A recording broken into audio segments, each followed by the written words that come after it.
What's going on, everyone, and welcome back to the channel. Today we're dissecting the Tucker Carlson's interview with Devon Archer, who's the former business partner of Hunter Biden. Because honestly, in my opinion, this story can't be shared enough. The mainstream media and the Biden administration continues to try to suppress it and bury the Hunter Biden news constantly with story after story, and now even indictment after indictment of Trump. That's how they're trying to manipulate the news cycle.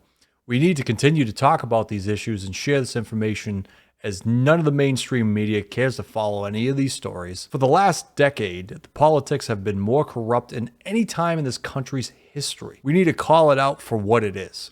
From the corrupt Biden family under the vice president of Biden, to the crooked Hillary Clinton scandal of 2016, and the Russian collusion, to the pandemic, to the entire 2020 election cycle. This all starts with the American people that need to call these lies out and expose the hypocrisy and these backdoor dealings. But before we dive in, please take a second to like and share this video as we continue to get this information out. Keep it in relevant knowledge. If you enjoy this type of content, please consider subscribing, as it helps out the channel greatly. So let's dive into the Tucker Carlson interview with Devon Archer, because it has a lot of damning information. So you worked with Hunter Biden in a bunch of different businesses. What were the specific skills that he brought to clients? Well, at the end of the day, he had a career in Washington, Yeah. Graduated Yale Law School, and had a very big network in D.C., and brought that know-how and understanding of D.C. and ultimately the Biden brand.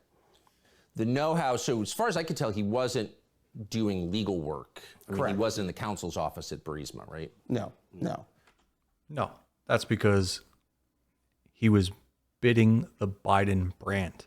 The Biden brand. You know, the person that was in the vice president seat? Yeah, that guy. So the network and the Biden brand sounds like the kind of key component of Absolutely, what yeah. he was bringing. Yep. Do you think that he would have been in those businesses, not having a business background, without his father being in a government position? It's hard to speculate in those regards. I mean, Yeah. I think when we initially met and he talked about his advisory business, his business that needed to transition from lobbying to advisory, and the interest in private equity, it seemed it seemed like a new and interesting network for us to expand our business.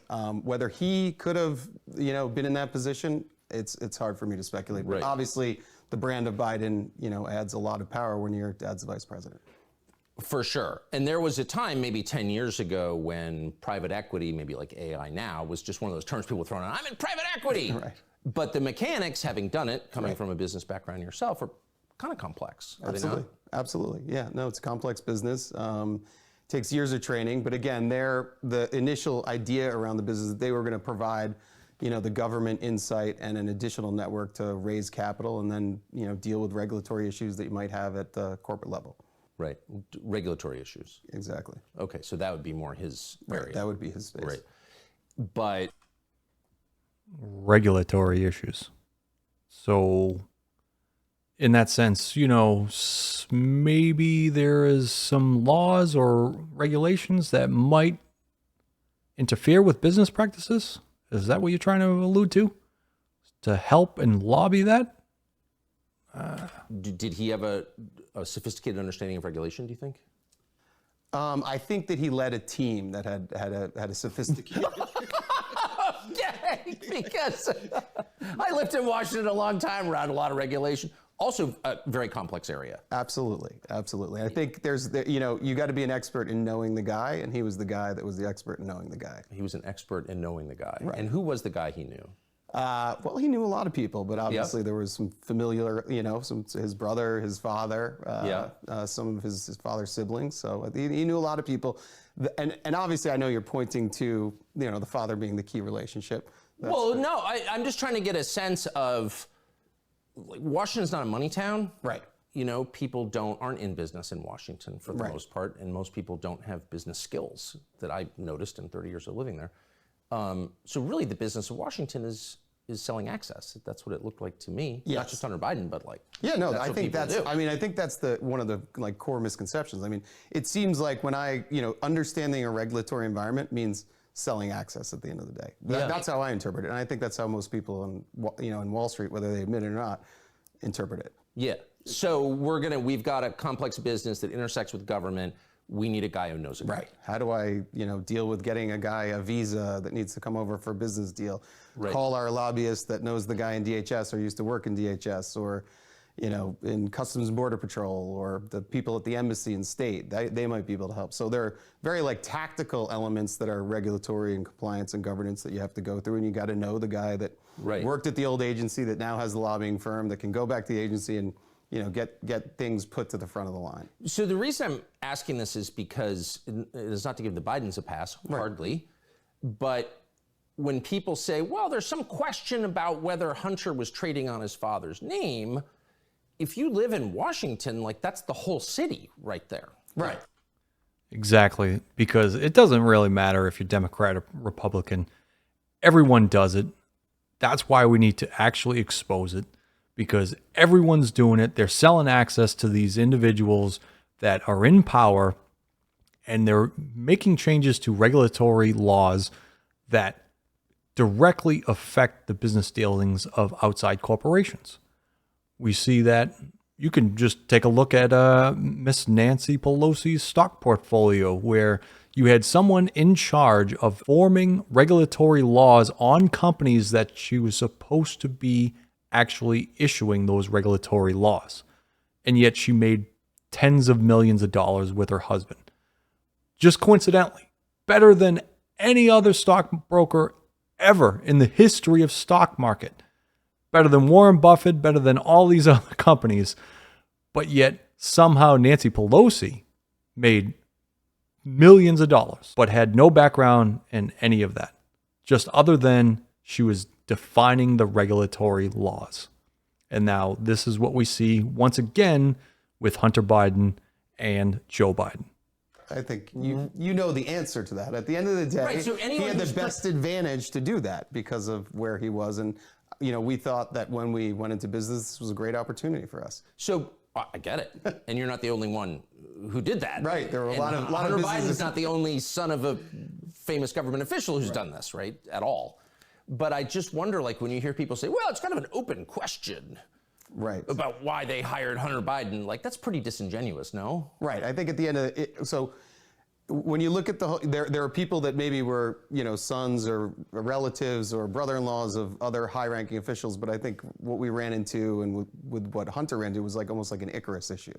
So he got it was too close to the sun. It was too good to be true, and the connections were too close and the scrutiny too much. Yes. And it ended up destroying, it left a wake of a lot of destruction in business over a number of years.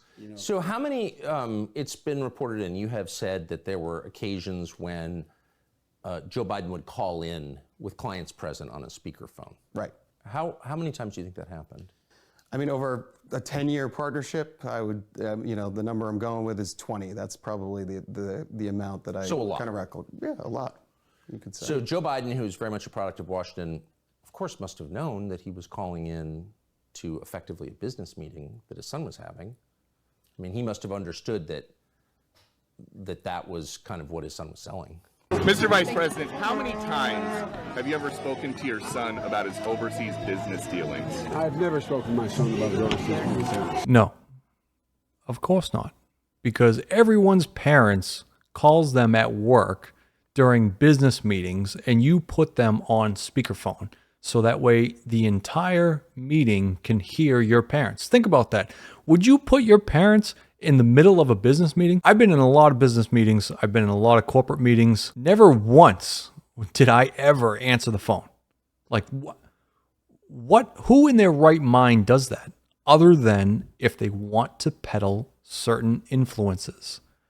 Maybe they're just they're flexing a little bit, showing that they have a vice president that is in power at their beck and call at any point in time of the day.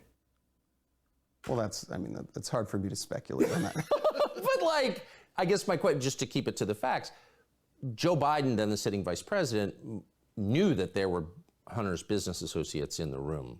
Yeah, I think I could definitively say at particular dinners or meetings, he knew there were business associates, and or if I was there, I was a business associate too. So I think, or if, any of the other colleagues from the DC office or the New York office were there. So yeah, at times there were. From the, to be, completely clear on the calls, I don't know if it was an orchestrated call in or not. It certainly was powerful though, because if you're sitting with a foreign business person and you hear the vice president's voice, that's prize enough. I mean, that's pretty impactful stuff for anyone. I had no knowledge of my son's business dealings. I don't think that's a truthful statement. It's been reported, and I know that it is true, that Hunter and his brother were very close to their dad. Absolutely. Which I think is great. Yep. I've got a lot of kids. I'm very close to them, talk to them every day. Yeah. Never called them on speaker during a business meeting. That's weird. You've got a lot of kids. You're close to them. Do you call them on speaker during business meetings? Do I call? I mean, what is that? A grown man calling his dad on a speakerphone during a business meeting? Right. And to be clear, sometimes it was the call was coming in and the speaker would go on. So it's just the presence. You have to be. I mean, you understand DC, right? So the power to have that access in that conversation, and it's not in a scheduled conference call, and it's a part of your family. That's like the pinnacle of power in DC. 100%. I guess I'm pivoting against the lie that I'm hearing people tell with a straight face. Congressman Goldman, for example, that we don't really know what was going on. Really? You're taking a call from the vice president and you put it on speaker. It's not just, hey, Dad, I'm in a meeting with some buddies. Right. It's let me put my dad, the vice president, on speaker. Yeah. Yep. In the rear view, it's an abuse of soft power, I'd say. An abuse of soft power. Interesting. When did you meet Joe Biden? Joe Biden, I met the first time probably at the 2000 convention. I think it was in LA, and then Boston was 2004. So those two times I probably shook hands as they made kind of the power circles around the. You've been to them through the skyboxes, and then following that, really when our partnership started in 2008, 2009-ish, conversation started. That's when I re-met Hunter and actually had a sit down and meal with him, talked about the transition from lobbying into strategic advisory, and then kind of some type of coalescence around having a private equity fund that would have this unique access and understanding of a regulatory environment in DC. Again, got it. To be clear. How many times do you think you met Joe Biden during the course of your relationship with Hunter? How many times? I should have this off the top of my head since I've been asked so many times. Probably same thing, 20. So I got one last question for you, and we'll do a much longer interview and get the entire story. Once again, I had no knowledge of my son's business dealings. What a crock of nonsense. These guys are an absolute nitwits. Honestly, they think the American people are that stupid that they do not know. You have all this information that comes out. And just think about it for a minute. You had a son and a vice president as a father that were in constant communication throughout the whole time that he was a vice president. He was on crack. He was on all sorts of drugs. And yet we're going to try to explain and try to tell the American people that I had no contact with my brothers or my son and any of their overseas business dealings. Once again, that is incorrect. You are telling lies. We need to call it out as we see it. You have lied to the American people. You have completely destroyed all credibility with us. This is just extremely damning. But we found this letter kind of amazing. It's from January 20th, 2011, which I think puts you in your late 30s, mid to late 30s. Right. Okay, so you're a younger man. This is from the Vice President of the United States, Joe Biden, to you personally, and it's personalized here at the bottom. Devon Archer, Rosemont Seneca Partners, that was your partnership with Hunter Biden in Georgetown. Dear Devon, I apologize for not getting a chance to talk to you at the luncheon yesterday. I was having trouble getting away from hosting President Hu Jintang, who was running China at that point. I hope I get a chance to see you again soon with Hunter. I hope you enjoyed lunch. Thanks for coming. Sincerely, Joseph R. Biden Jr. P.S. Handwritten, happy you guys are together. So there are many levels here. But here's the Vice President of the United States saying to you, a man in his mid-30s, who's not a government official, I'm sorry I was occupied with the guy who runs the world's largest country. I would much rather talk to you and thank you. What was he thanking you for? Well, first of all, it's a lovely letter, and it was. It's quite enthusiastic. It's a little weird, though, right? Yeah, well, it was kind of the beginning of our partnership, and he was thanking me and thanking Hunter, I think, at the end of the day, for bringing this idea of this government regulatory strategic advisory business into the private equity world. And I think he was excited about the prospects for Hunter, and he was just thanking me. I think it was a nice gesture. It was a nice, for sure. For sure. Very polite. It gets a 10 on the etiquette scale, but he's a vice president of the United States, Right. and he's talking about foreign business deals with you and thanking you for that. I think, again, it goes back to my earlier point I think I hit the jackpot in finding the regulatory environment or company that can navigate right to the top. But, obviously, as time was told, being a little bit too close to the sun ends up burning you. For sure. And it did you, and Absolutely. you suffered greatly for it. And this is not a criticism of you. I would think as a business guy, you use every advantage. These are not business guys. This is the Vice President of the United States. He's Right. not allowed to be working on businesses with foreign governments while he's Vice President, I don't think. Not that I know of. But here he is. Right. Amazing. We'll be back. Devon Archer, thank you. Thank you. And there you have it, folks. Once again, the truth will come out. The truth eventually comes out. Unfortunately, sometimes it's just hidden so well because the mainstream media wants to hide it, because the Biden administration wants to hide it. They don't want these individuals coming out and telling their side, telling their story. You look at this guy, Devon Archer. I mean, he's a sleazeball. Honestly, he's just as guilty as Hunter Biden. But unfortunately, Hunter and his family has burned him. So now he wants to come out and say, hey, man, it wasn't all me. Why am I getting prosecuted and you aren't? The DOJ tried to arrest him before testifying and then pulled back and was like, no, wait a minute. No, we only wanted to apprehend him so we can bring them to you. I don't think so, man. I don't think so. Honestly, this entire story just stinks. Just absolutely stinks.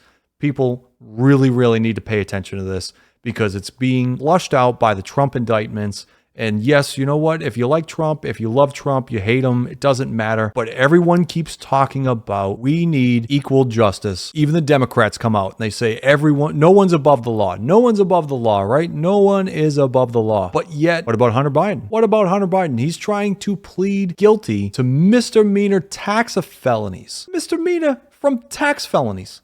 From actual felony charges. And yet he's trying to get off with a slap on the wrist and blanketed immunity. Man, we need to wake up to this. We need to show it. We need to be able to put this information out and continue to share it over and over again. Man, if you like the show, subscribe, leave a comment, make sure you understand what's going on. I'll see you in the next one.